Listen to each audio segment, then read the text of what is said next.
والصلاة والسلام على أشرف الأنبياء والمرسلين وعلى آله وصحبه أجمعين.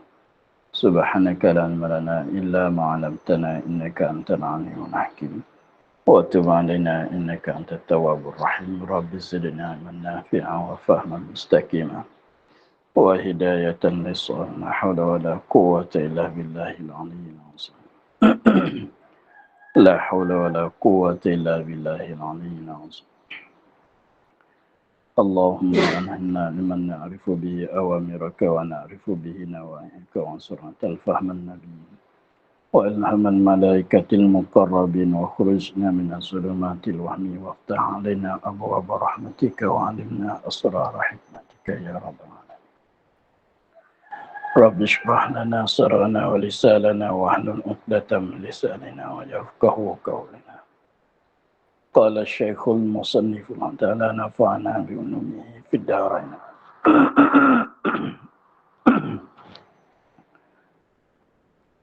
Maka inilah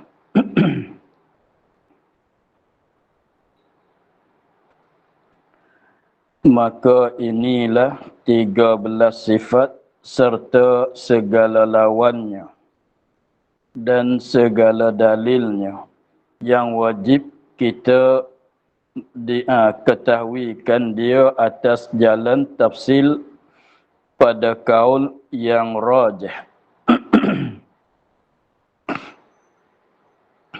Iaitulah kaul Imam Asy'ari. Bersalahan kaul bagi Qadhi dan Imam Haramain bahwasa segala sifat yang wajib diketahui atas jalan tafsil itu 20 sifat dengan ditambahkan sifat ma'nawiyah yang 7.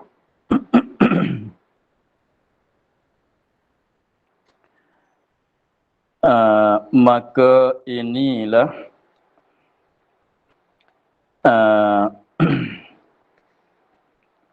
maka inilah tu mana dia ialah yang tersebut daripada sifat wujud hingga sifat kalam. Maka inilah yang tersebut daripada sifat wujud sehingga sifat kalam.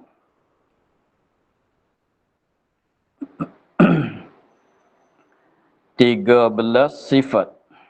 Bilangan kesemuanya 13 sifat.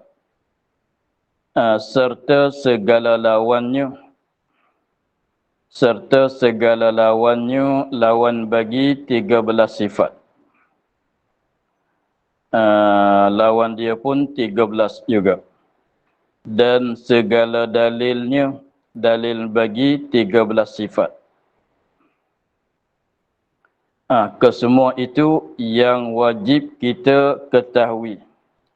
Yang wajib kita orang mukallaf. Yang wajib kita ni ialah orang mukallaf. Wajib apa? Wajib yakni wajib pada syarak kita orang mukallaf ketahuikan dia ialah perkara yang kita wajib mengetahuikan dia kan 13 sifat serta lawan dan serta dalil. Ketahui itu atas jalan tafsil. Ketahui, tak lupa pada ketahui, tahu tu atas jalan tafsil. Bukan atas jalan ijmal, sepitas lalu tu bukan. Bahkan atas jalan tafsil, maknanya kita kena tahu satu persatu daripada 13 sifat yang wajib, mana dia kena kenal satu persatu. Dan juga kita kena tahu satu persatu manakah lawan bagi tiap-tiap satu daripada 13 itu. Dan juga kita kena tahu dalil bagi satu persatu daripada 13 yang tersebut itu. Pada kaul yang rajih, kata wajib kita kena tahu dengan secara tafsil itu mengikut adalah 13 itu mengikut kaul yang rajih. Kaul yang rajih, rajih tu mana yang kuat. Rajih tu mana yang kuat. Kuat tilik kepada dalil dia tu kuat, maka pendapatan pun kuat. Kemudian kaul yang rajih ini ialah daripada siapa? Iaitu kaul Imam Asy'ari. Jadi perkataan Imam Asy'ari, pendapat bagi Imam Asy'ari. Kaul yang rajih, perkataan yang rajih di sini ialah perkataan bagi Imam Asy'ari. Sebab kaul itu mana perkataan, mana pendapat. Ialah kaul bagi Imam Asy'ari. Jadi kaul Imam Asy'ari di sini ialah kaul yang rajih, yang kuat.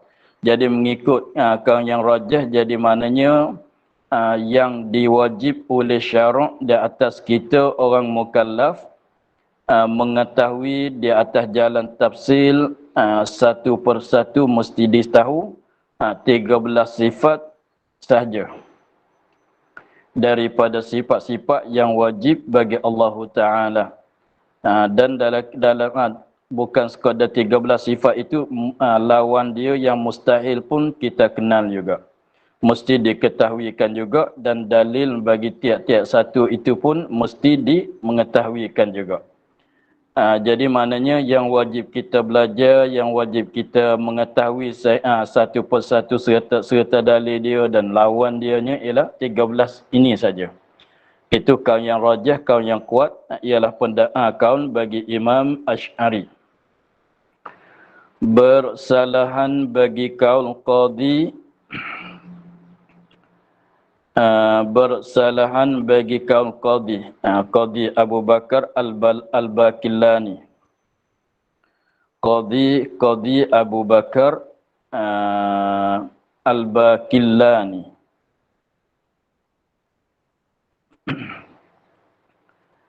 Dan Imam Haramain. Bahawasa apa dia kaul Qadhi dan Imam Haramain. Jadi pendapat bagi Qadhi Abu Bakar Al-Baqillani dan pendapat bagi Imam Haramain bahawasa segala sifat yang wajib, sifat yang wajib tu yang wajib diketahui atas jalan tafsil itu 20 sifat. Lepas tu 20 sifat tu daripada mana? Dengan ditambahkan di atas 13 sifat yang terdulu, dengan ditambahkan di atas sifat yang 13 yang tersebut, ditambahkan sifat ma'nawiyah, beberapa sifat ma'nawiyah. Lepas tu sifat yang ma'nawiyah tu ada berapa kesemuanya? Yang 7. Jadi maknanya 20 sifat yang katanya wajib mengetahui dengan secara tafsir mengikut pendapat bagi Qadhi Abu Bakar Al-Baqillani dan Imam Haramain, ialah 20 tu, maknanya 13 tu yang sama. Cumanya tambah 7 lagi pula. Bukan maksud kata yang nu 13, yang ni 20, benda lain-lain terus. Bukan. Hanya ditambah di atas 13 tadi, 7 pula, sehingga jadi 20. Jadi maknanya, kalau kita tilik kepada dua-dua kaul ini, kaul bagi Imam Asy'ari dan kaul bagi Qadhi Abu Bakar Al-Baqillani dan Imam Haramain, bahwasanya wujud, sifat wujud, mengetahuikan sifat wujud sampai sifat kalam serta lawan dia serta dalilnya adalah ittifaq. Maknanya tidak ada khilaf di antara dua kaul. Jadi maknanya tilik kepada 13, itu tidak ada khilaf di antara dua kaul ini pada wajib kita mengetahui dengan secara tafsil. Begitulah. Jadi maknanya mengetahuikan sifat wujud serta lawan dia serta dalilnya seterus sampai sifat kalam, maka itu kalau mengikut kaul bagi Imam Asy'ari ialah kaul yang rajih, maka wajib juga kalau kita mengikut kaul bagi Qadhi dan Imam Haramain itu pun wajib juga kita tahu sifat wujud sampai sifat kalam serta lawan serta dalil. Jadi 13 tu tepat setuju di antara dua kaul. Tepat sepakat di antara dua kaul. Maka yang 7 yang ditambah ini, maka di situlah kata tepat yang berlaku khilafnya. Yang 7 inilah tepat yang berlaku khilaf.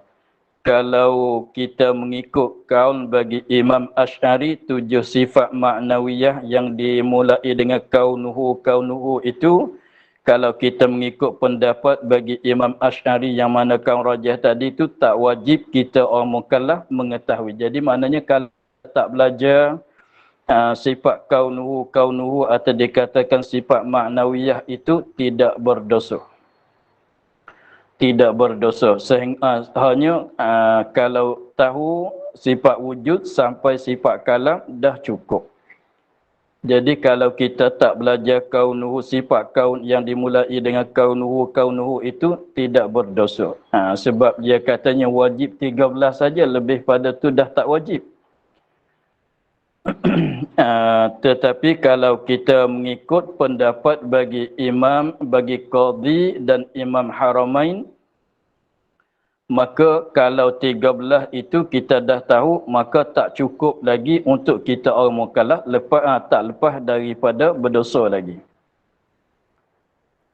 Tak lepas daripada dosa lagi, hanya kena belajar pula 7 sifat lagi. Bagi cukup 20. Jadi dengan sebab pendapat dia katanya sifat-sifat yang wajib kita orang mukallaf mengetahui dengan secara tafsir serta dalil serta lawannya ialah 20. Mana kalau kita belajar sakat 13 itu saja tak lepas daripada wajib lagi. Itu kalau kita mengikut kaul Qadhi dan Imam Haramain. Katanya dan menjalani atas kaul Qadhi dan Imam Haramain. Menjalani atasnya mana mengikut. Mengikut akan kaul bagi Qadhi dan Imam Haramain oleh Syekh Sanusi. Oleh Syekh Sanusi di dalam akidahnya. Di dalam akidahnya ni, di dalam kitab akidah dia. Dalam akidahnya, yakni di dalam kitab akidahnya, kitab yang dia karang tentang masalah akidah.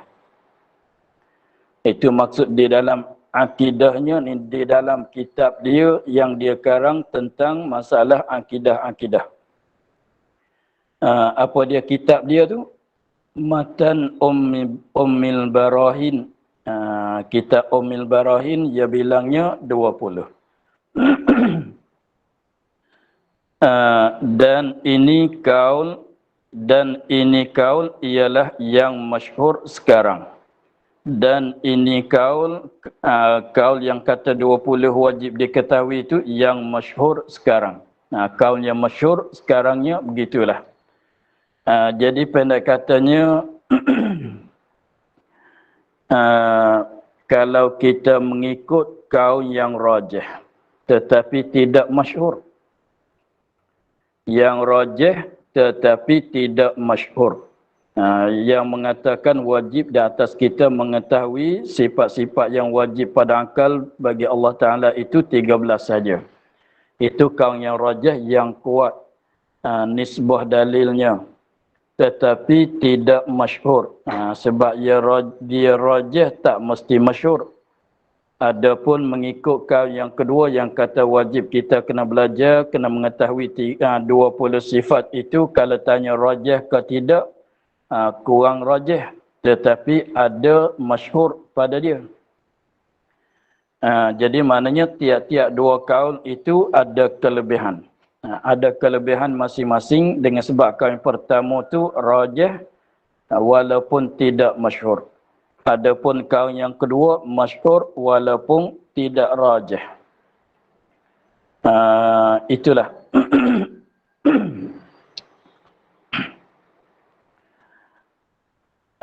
Jadi berlaku di atas tiap-tiap dua kaul itu kalau kita tilik kepada dua kaul ini maka kita nyata bahawasanya yang ditambah di atas 13 itu ialah sifat kaunuhu qadiran hingga akhir. Ialah keadaan Allah yang kuasa, kaunuhu muridan, keadaan Allah yang kehendak. Maka kalau kita mengikut kaum yang pertama yang katanya 13 itu tadi, dia katanya tak wajib kita belajar sebabnya dia dah termasuk di dalam sifat ma'ani dah. Dengan maknanya apabila kita belajar, apabila kita tahu katanya Allah bersifat dengan sifat perkuasa, sifat kudrat. Apabila kita tahu katanya Allah bersifat dengan sifat kudrat, sifat perkuasa, maka dengan secara lazimnya Allah Ta'ala itu yang berkuasa. Dia dah jadi. Contohnya apabila kita pakai baju. Apabila kita katanya, kita dah tahu kata seorang itu dia pakai baju. Baju ada kat tubuh dia. Apabila kita tahu kata dia tu pakai baju, baju ada kat tubuh dia, maka dengan secara lazim, dengan secara tak dapat tidaknya, dia akan adalah suatu kelakuannya ialah keadaan dia berbaju. Keadaan dia tu berbaju. Jadi itulah katanya kaunuhu tu.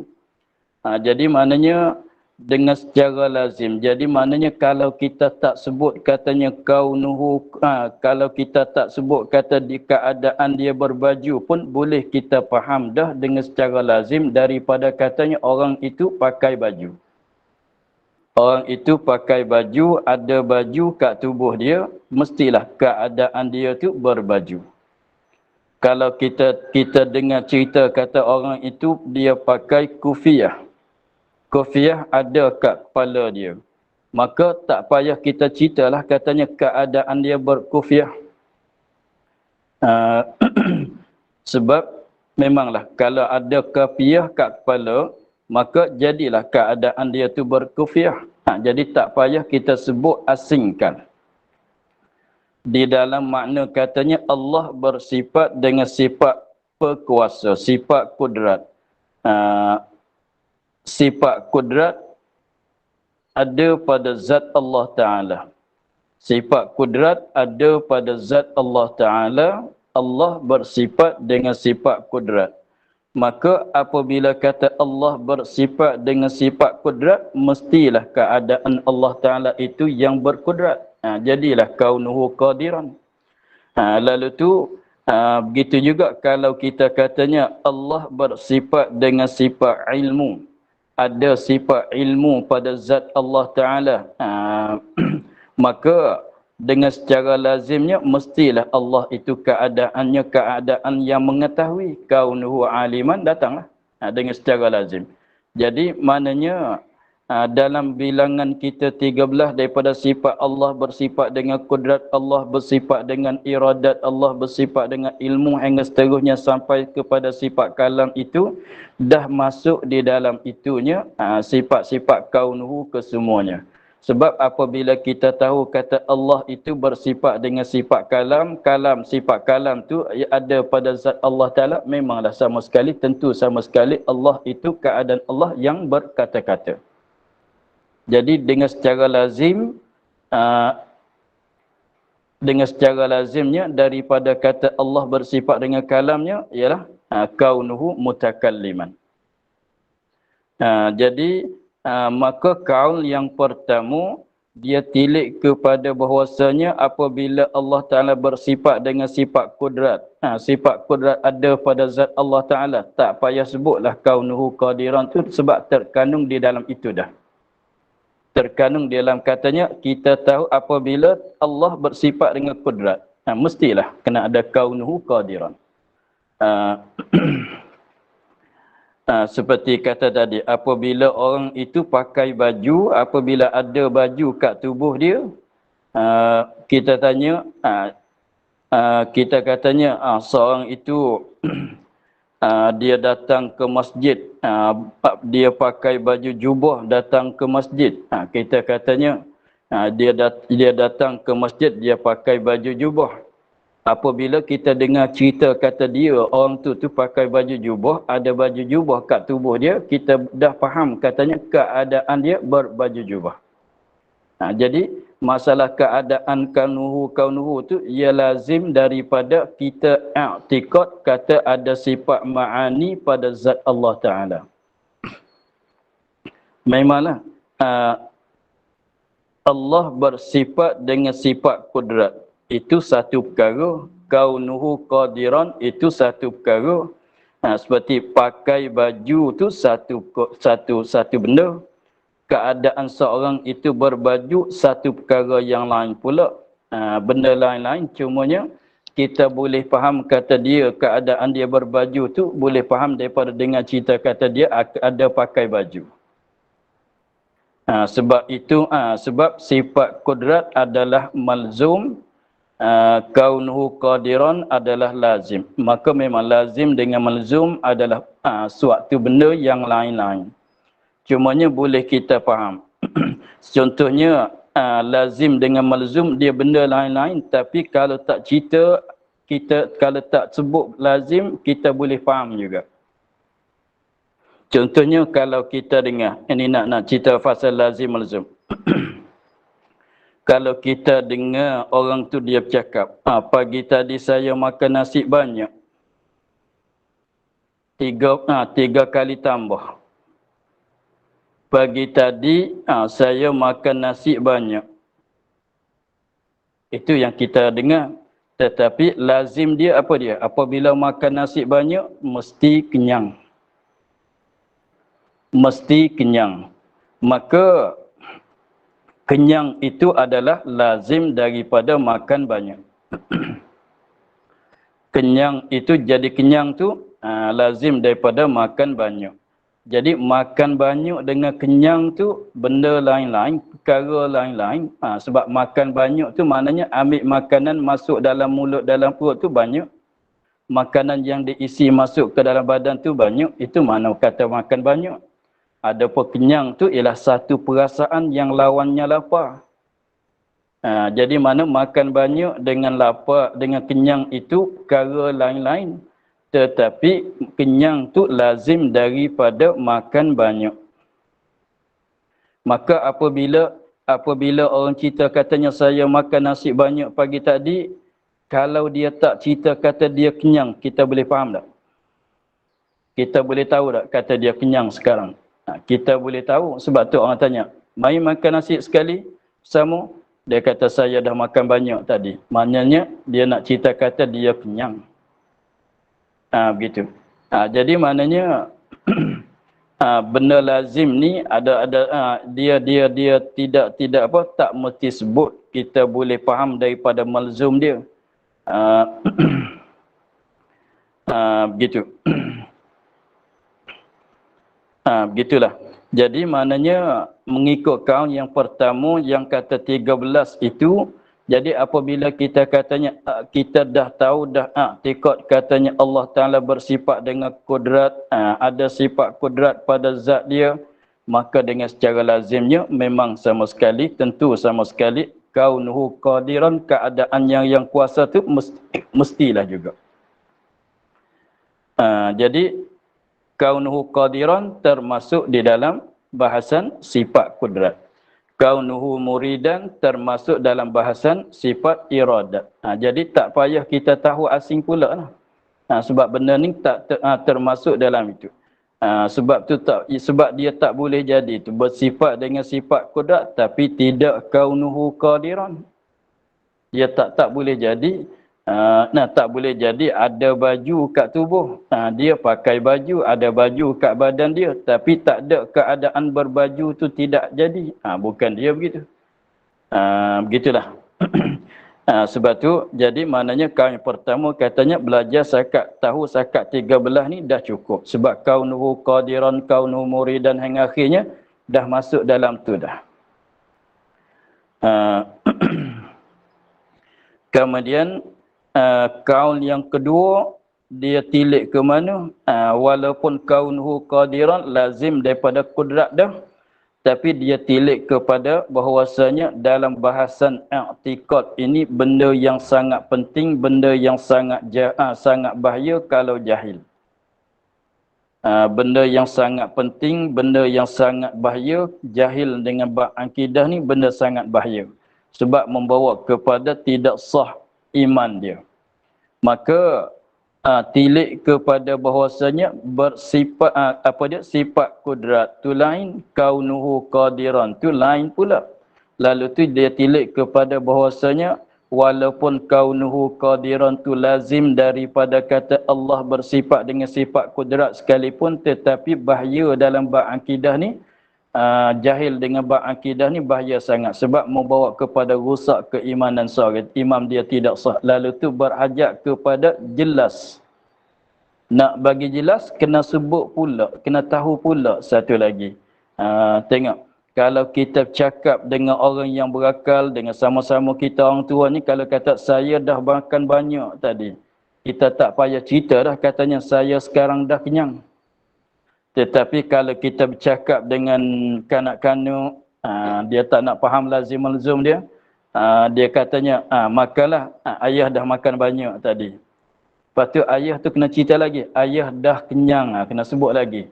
Sebab anak tu dia kecil lagi, barangkali dia tak faham. Kalau kita bercakap sama-sama kita orang tua, katanya saya makan banyak, dah makan banyak tadi. Maknanya tak payah cerita lah, kata sekarang saya kenyang tu, tak nak makan dah. Tak payah cerita dah, sebab kita sama-sama orang tua tu dah faham. Tetapi kalau kita bercakap dengan kanak-kanak, dengan anak kita yang kecil-kecil tu, dia kata, ayah marilah makan sama, ayah marilah makan sama dengan dia. Kita jawab kata, ayah dah makan banyak pagi tadi. Maknanya kita pun kena cerita lagi, sekarang ayah dah kenyang, kena sebut lagi sebab takut dia tak faham. Sekarang ayah dah kenyang, apabila kenyang tak nak makan dah lah. Begitu. Jadi maknanya, maka kaul yang kedua, ia tilik kepada katanya, bab akidah tak boleh kita nak serah kepada faham tu tak boleh. Dalam bab akidah kita nak serah kepada faham tak boleh.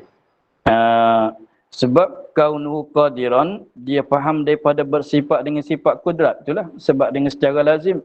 Tetapi dia tilik kepada bahaya dia dalam bab akidah ni, kalau jahil mudarat besar. Maka tak dapat tidak, kalau serah pada faham tu tak memadai, kena sebut satu-satu supaya jadi jelas. Supaya jadi jelas. Macam misal tadi itulah. Kenyang tu kalau kita bercakap dengan orang yang berakal, sama-sama kita orang tua, tak sebut saya dah kenyang. Tapi cakap dengan orang yang kecil-kecil, tak nak faham lagi tu, kita kena jelaskan bagi dia, dah kenyang sekarang, sebab tadi dah makan banyak, kita kena jelas. Begitulah. Maka tilik kepada itu, kepada nak jelas, tak dapat tidaklah, dia katanya kena tahu lain pula. Kena belajar pula kaunuhu qadiran, kaunuhu muridan. Selain daripada kita mengetahui dia Allah bersifat dengan sifat kudrat, mesti juga kita tahu kata dia tu kaunuhu qadiran, keadaan Allah yang kuasa. Begitulah. Dalam mazhab ahli sunnah wal jamaah kita, masalah kaunuhu qadiran, masalah sifat ma'ani dan sifat maknawiyah. pada masalah sifat ma'ani dan sifat ma'nawiyah, dalam ahli sunnah kita ada khilaf. Ada khilaf tentang wajib mengetahui sakat mana. Sakat 13, sakat sifat ma'ani saja ke kena mengetahui sifat ma'ani dan juga sifat ma'nawiyah. Adapun orang Mu'tazilah, dalam bahasan ini orang Mu'tazilah dia katanya Allah tidak ada sifat kudrat. Tidak ada sifat kudrat, tidak ada sifat iradat, tidak ada sifat kalam. Maknanya sifat ma'ani tidak ada di isi mereka. Tapi kalau tanya Allah bersifat dengan sifat kudrat ke tidak, dia kata tidak. Allah bersifat dengan sifat iradat ke tidak? Tidak. Dia jawab, Allah bersifat dengan sifat ilmu ke tidak? Tidak. Sebab dia tilik kepada katanya sifat ma'ani kudrat iradat ilmu ni sifat jenis ada. Kalau begitu zat Allah ada, sifat pun ada. Jadi dua kali ada. Lalu tu dia katanya tidak ada sifat kudrat iradat. Maka kalau kita tanya tak jadi kafir ke? Tak jadi kufur ke? Menafikan sifat kudrat iradat sampai ke sifat kalam jadi sifat ma'ani dia menafikan orang Mu'tazilah itu. Maka kita jawab katanya tak jadi kufur sebab dia walaupun dia kata tidak ada sifat kudrat tetapi dia kata sungguh kaunuhu qadiran. Keadaan Allah yang berkuasa sungguh tapi sifat kudrat tidak ada. Dia begitu. Sifat kudrat tak ada, sifat iradat tak ada. Tapi sungguh kaunuhu qadiran, sungguh kaunuhu muridan sampai kaunuhu kalaman. Jadi maknanya orang Mu'tazilah kalau nak tanya tilik kepada sudut ini jadi kufur ke tidak? Jawabnya tak. Sebab dia i'tikad kata Allah yang berkuasa. Tapi tanya sifat kudrat ada ke? Tidak, dia kata. Begitu. Itu pendapatan bagi orang Mu'tazilah. Luar daripada ahli sunnah wal jamaah. Jadi kita ahli sunnah wal jamaah ada dua kaum inilah. Cumanya perbezaan dia kalau kita tilik kepada sebenar-benarnya bukan khilaf sangat. Bukan khilaf dia ada ke tak ada, sungguh ke tak sungguh, bukan masalah di situ. Nak bilang ke tak nak bilang. Nak sebut ke tak nak sebut. Tu ya. Macam kata tadi lah. Apabila kita katanya makan banyak, nak sebut ke tidak? Kenyang ke tak kenyang? Di situ ya. Nak sebut bagi orang tahu ke tidak kata kita ni kenyang? Tapi kita cerita kata saya dah makan banyak pagi tadi. Kita sakat tu cukup ke tak cukup? Begitulah. Kalau maknanya kalau mengikut kami pertama kata dah cukup lah. Dah cukup lah. Cerita kata kita makan nasi banyak tadi tu dah cukup lah. Tak payah cerita lah kata kita kenyang sekarang. Sebab kalau kalau tak cerita pun orang dah tahu. Begitu ya dia. Adapun kaum yang kedua dia katanya bahaya ni kalau tak sebut. Takutnya setengah orangnya tak terlintas. Kita cerita kata makan banyak boleh jadi dia duk faham kata kita ni duk lapar lagi. Boleh jadi dia faham katanya kita ni masih lapar lagi, nak makan lagi. Boleh jadinya dia faham gitu. Lalu tu nak talak keliruan itu, dia katanya kena sebut kata kita dah kenyang. Walaupun kita dah sebut kata saya dah makan nasi 3 pinggang tadi. Tambah pulaknya, sekalipun takut orang tak terlintas katanya kita ni tak kenyang lagi. Kena sebut juga, saya dah kenyang, habis cerita. Itulah. Jadi maknanya sekali lagi dalam ahli sunnah kitanya masalah kaunuhu qadiran khilaf di mana? Bukan khilaf di sungguh ke tak sungguh, ada ke tak ada, bukan khilaf di situ. Khilaf di mana? Nak sebut ke tak nak sebut. Kena belajar jadi asing ke tak kena belajar jadi asing.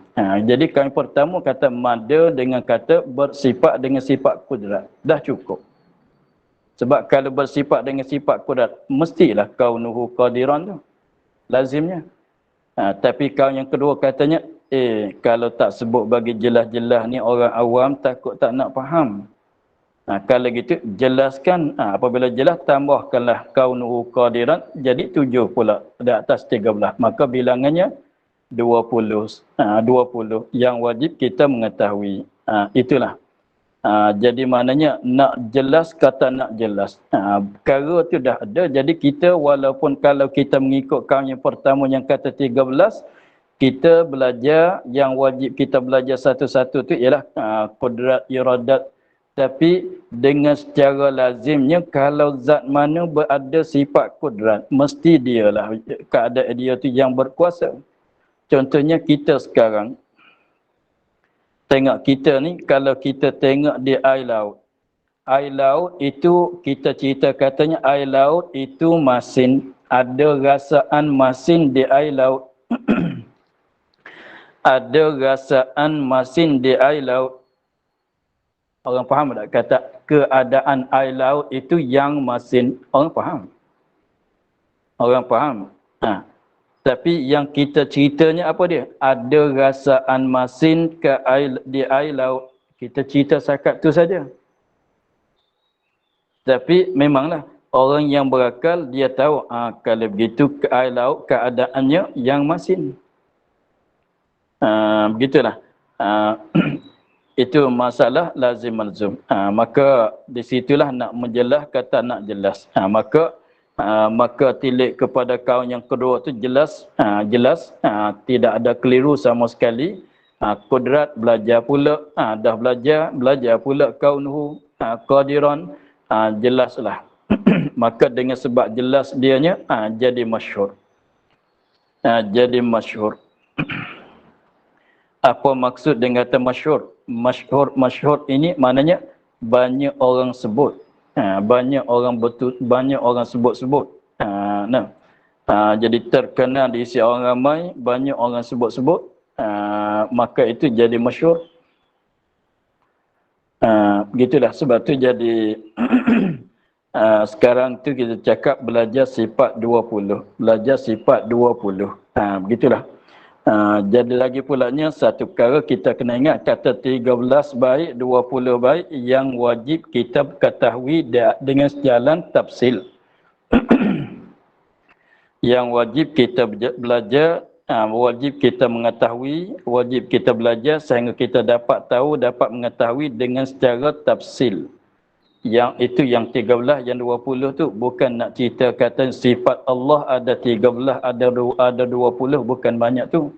Bahkan sifat yang wajib bagi Allah tu tidak terhingga. Itu kita jangan keliru. Setengah orang tu dia salah faham katanya 13 mana Allah ada 13 sifat. Bukan dia begitu. Kalau kata 20 Allah ada 20 sifat ni saja, yang lain tidak ada, bukan. Bahkan sifat yang wajib banyak tiada terhingga-hingga. Kata 20, 13 yang wajib kita kena usaha supaya kita dapat tahu dengan secara satu persatu. Itu ya.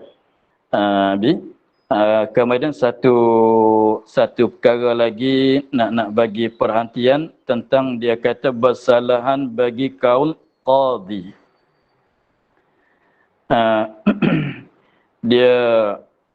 Dia ulama ni dia orang jadi qadhi ni ramai daripada ulama. Tetapi tilik kepada masyhur. Tilik kepada masyhur. Sekiranya dalam kitab akidah, dalam bab akidah, apabila sebut kata qadhi, dia orang dah maklum. Kenapa siapa tu orang dah maklum. Maka dalam kitab akidah, sekiranya kalau dia sebut kata qadhi, maka terkembali kena kepada Qadhi Abu Bakar Al-Baqillani. Kena kepada Qadhi Abu Bakar Al-Baqillani. Sebab tu jadi maknanya apabila masyhur tu dia jadi alam bil ghalabah, dia tak payah sebut nama. Contohnya kita ni lah. Kita dalam negeri, kita katanya dalam negeri kita ada Perdana Menteri itu seorang saja. Apabila sebut katanya, apabila orang kata Perdana Menteri datang pagi tadi semayang subuh di sini, kena sebut tak nama dia? Tak payah sebut. Tak payah tanya Perdana Menteri negeri mana. Perdana Menteri Indonesia ke, Brunei ke, tak payah tanya. Perdana Menteri negeri kita ni lah. Begitulah. Kalau katanya di masjid kitanya ada seorang imam saja. Di kampung kita, di masjid kita ada seorang imam saja. Kalau cakap kata imam datang, imam ada uzur pagi tadi, kena tanya imam siapa? Imam masjid mana? Tak payah sebut nama sebab dah maklum. Begitulah. Begitu juga kalau kita sebut Rasulullah. Kalau orang belajar Rasulullah 25 orang. Yang mana Rasulullah yang kau kata tadi? Kena sebut tak? Nama Muhammad ke nama Musa ke nama apa? Tak payah sebut. Kalau katanya qala Rasulullah, sabda oleh Rasulullah sallallahu alaihi wasallam. Dia tak fikir seorang dia katanya Isa pun Rasulullah. Nabi Adam pun Rasulullah. Qala Rasulullah kena atas Nabi Adam ke kena atas siapa? Tak. Rasulullah kita lah. Rasulullah kita lah, Nabi Muhammad lah. Itu tak payah cerita. Tak sebut nama pun tak apa. Sebut peringkat dia dengan sebab dia tak masyhur. Jadi dalam kitab akidah, apabila sebut kata qadi, maka terkena atas Qadi Abu Bakar Al-Baqillani.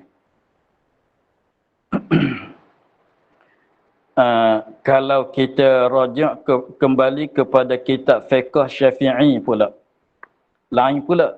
Dalam kitab fiqh Syafi'i, dalam kitab fiqh mazhab Syafi'i, kalau sebut kata qadi, bukan Abu Bakar Al-Baqillani, ialah Qadi Husain.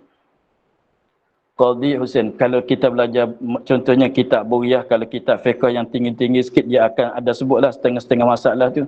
Dia katanya berkata oleh qadi, qala al-qadi, maka dalam kitab fiqh Syafi'i, maka sebut kata qadi itu kalau dia tak sebut nama tu maknanya kena atas Qadi Husain, setengah daripada ashab Imam Syafi'i. Itu cara-cara istilah cakapan ulama di dalam ilmu, dalam berbagai-bagai ilmu ada orang ahli dia yang tertentu, maka apabila itu dipanggilkan. Dipanggil, disebut, tak payah sebut nama. Begitulah. Sekiranya kalau dalam kitab akidah, kalau qadi itu kena atas yang lain, maka dia akan sebut nama. Kalau sebut qadi tak sebut nama, maka memanglah kena atas Qadi Abu Bakar Al-Baqillani. Itu sebagai maklumat bagi kita lah. Maka untuk pagi ini, kitab Faridah kita akhir di situ. InsyaAllah kita akan sambung pada katanya, dan yang 7 itu kaunuhu qadiran. Wallahu a'lam, alhamdulillahi rabbil alamin. InsyaAllah 10 minit lagi kita akan sambung kitab Baqarah. Bismillahirrahmanirrahim. Alhamdulillahirabbil alamin wassalatu wassalamu ala asyrafil anbiya'i wal mursalin wa ala alihi wa sahbihi ajma'in. Allah